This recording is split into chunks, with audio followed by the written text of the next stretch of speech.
Food preservation. Food goes bad is a fact of life that mankind has been fighting for ages. Take a look at this banana. It doesn't look too good, does it? It stinks when food goes bad. No one wants to throw out food they bought, but unfortunately food does go bad and it is a waste. Food preservation will help prevent waste. Humans have relied on different techniques for thousands of years to preserve their food. For example, the Egyptians are known to have used honey to preserve fruit. Honey even preserves itself.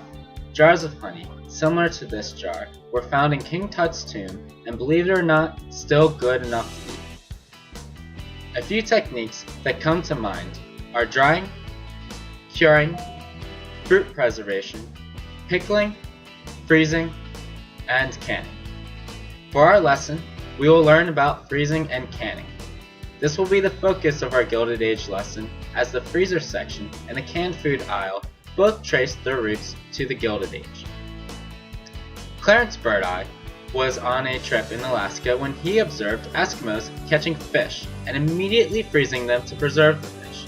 He wanted to try this with vegetables and soon discovered that quick freezing foods retained flavor much better than other preservation techniques. He worked for years perfecting the quick freeze and finally started the frozen foods company Birdseye. This corn is actually made by Birdseye. Canning has been around for a long time. It was first discovered in 1806 by a Frenchman, Nicolas Appert. It was popularized during the Gilded Age when canned food became cheaper. Canning is exactly as it sounds. Food is stored in a can or bottle and then heated at a high temperature to kill bacteria. A germ-free environment is created and then maintained by the vacuum-sealed cans. Preserving food is important. If you don't, you can land up with a banana like this. You don't want to eat that anymore. Preventing waste is essential, and that is why food preservation is so important. For the growing cities of the Gilded Age, food preservation was critical in feeding the cities and transporting foods from farms in other countries.